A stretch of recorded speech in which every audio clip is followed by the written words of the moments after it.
ทุกคนกับสวัสดีพี่น้องสุขคนFCทุกคน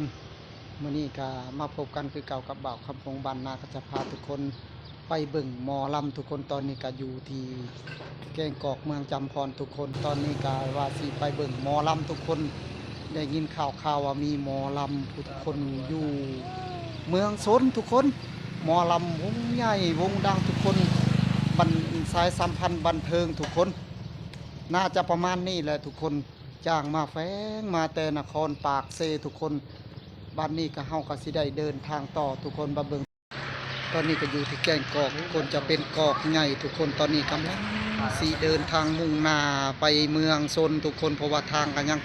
ไกลเติบเลยทุกคนเลยถือว่ารีวิวให้พี่ๆน้องๆเฮาเบิ่งเลยนะว่าทางไปว่าโอ้ไกลสำใดยากสำใดทุกคนตอนนี้ก็ไปกันทุกคนทุกคนตอนนี้ก็ได้เดินทางออกแต่แกงกอกเมืองจำพรทุกคนก็ได้มาฮอด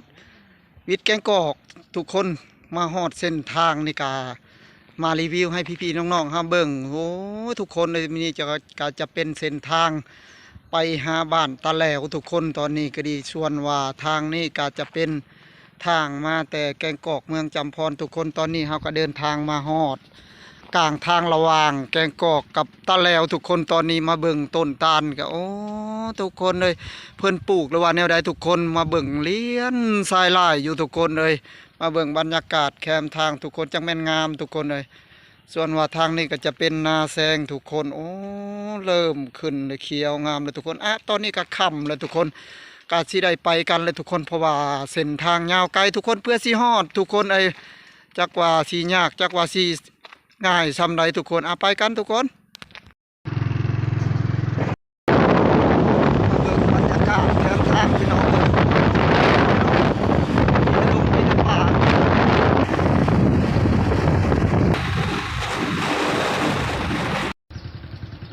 ทักทายสบายดีทุกคนตอนนี้ก็ได้ฮอดเมืองซนแล้วทุกคนเลยกสัญลักษณ์ก็มีกวางทุกคนโอ้ตอนนี้ก็มอเขาแล้วทุกคนการเดินทางเฮาก็ฮอดนี่ก็พอดีค่อยค่ำเลยทุกคนตอนนี้ตะเวนตกดินเลยทุกคนโอ้ยก็ยังดีอยู่ทุกคนซ้ำนี่ถือว่าใกล้สิฮอดแล้วทุกคนเลยอยู่ที่เมืองซนทุกคนเมืองซน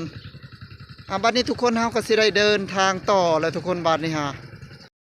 ทุกคนหลังจากออกมาแต่เมืองซนทุกคนก็ยังเป็นเมืองซนอยู่ทุกคนนี่ก็ดี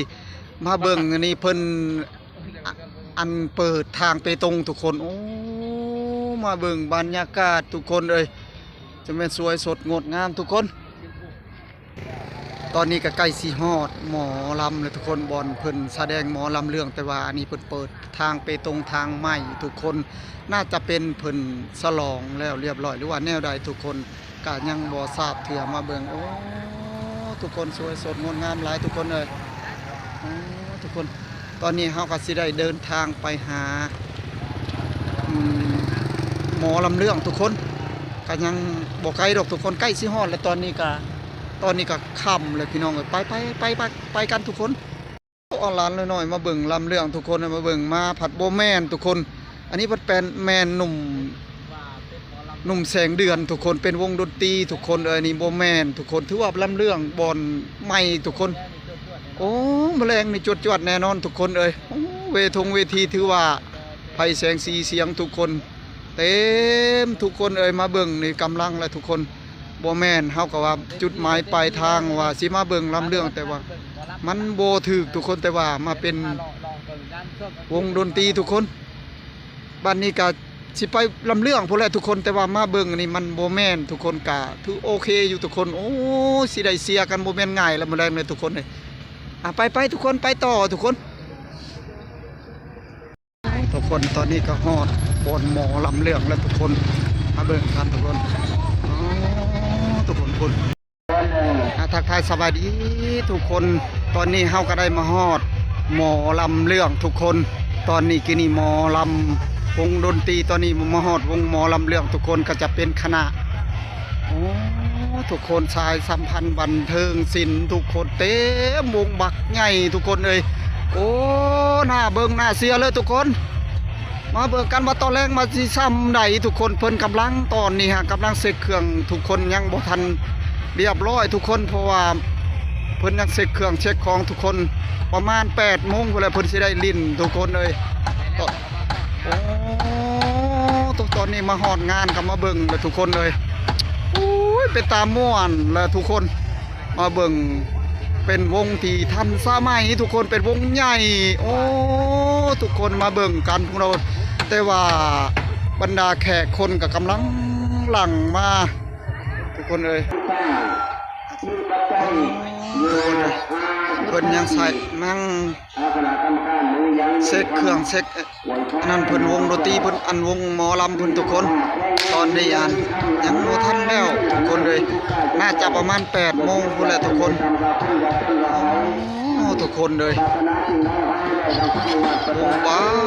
ใจทุกคนเลยเป็นตาม่วนแล้วถ้าเบิ่งว่าสิม่วนซ้ำใดทุกคนรอลุ้นรอเชียร์นำกันทุกคน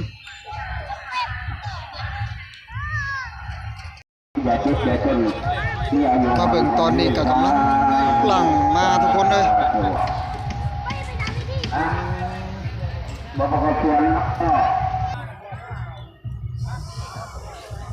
ผู้ไม่ใหญ่มาจองอันบนนั่งตะเวนเนาะยันบ่ได้นั่งนะแม่นยันหมู่แพ้หมู่บ่โอ้แสดงว่ามาจองเมียนก่อนนี่เนาะก็เรียกว่าอยู่ทางหน้าผมบ่ไปอยู่ใกล้ๆอ๋อมาจากเทื่อแหละเพิ่นมาแสดงแถวนี้ฮะวงนี่ฮะโอ้ฮะก็มาทีเดียวนี่บ่โอ้วงบางใหญ่เนาะ